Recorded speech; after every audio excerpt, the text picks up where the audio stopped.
आइए दोस्तों आज की क्लास में फिर रेशियो का थोड़ा सा आगे से लेते हैं। क्या है ना कि रेशियो के एक क्वेश्चन दिया हुआ है। देखिए रेशियो का जो क्वेश्चन होता है अनुपात समानुपात का, वो हर एग्जाम में पूछता है और उसमें अनुपात निकालना पड़ता है, तो कभी कभी लेंदी क्वेश्चन भी पूछा जाता है ना।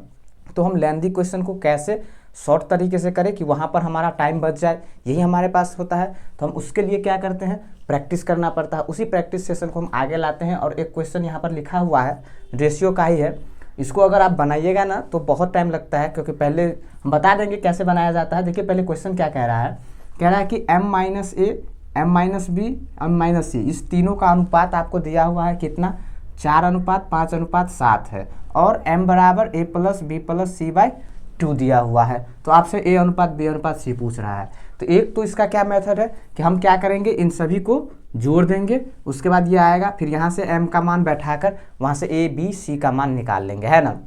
लेकिन उतना करने में तो हमें कम से कम 1 मिनट 2 मिनट तो लग ही जाएगा।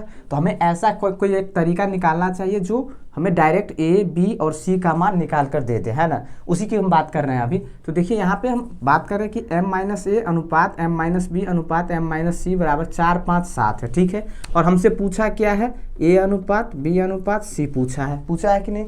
तो हमें क्या करना है, ऐसे क्वेश्चन में एक बात ध्यान रखना चाहिए कि अगर ये माइनस वाला है ना, माइनस सबके साथ माइनस है ना, तो हम यहाँ पर देखेंगे कि जिसका मान निकालना है ना, जैसे अगर हम पहले ए का निकालते हैं तो ए का निकालेंगे तो ए जिसमें होगा ना, देखिए यहाँ पे है ना, उसको छोड़ देंगे। तो m माइनस ए का क्या था 4, इसको छोड़ देंगे और बाकी जो मान होगा ना उसको हम जोड़ कर लिखेंगे, ठीक है। तो यहाँ पर देखिए अगर हम अभी ए का निकालेंगे तो m माइनस ए यानी इसको छोड़ देंगे और इन दोनों को जोड़ेंगे तो कितना होगा, 7 और 5 12, ठीक है। अब बात करते हैं बी की, अगर बी को निकालेंगे तो बी को छोड़ देंगे और इन दोनों को जोड़ देंगे। तो इस दोनों को जब जोड़िएगा तो कितना होगा, 7 और 4 11।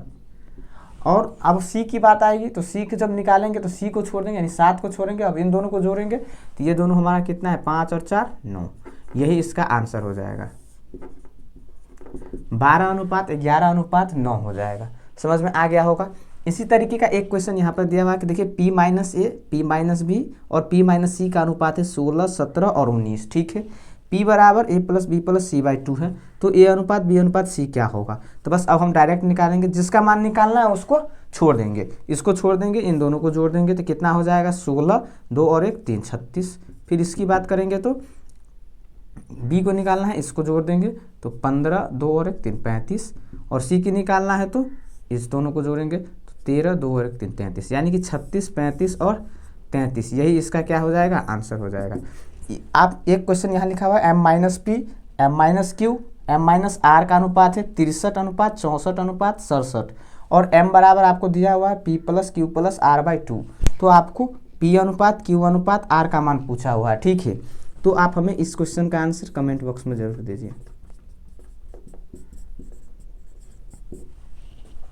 ठीक है दोस्तों।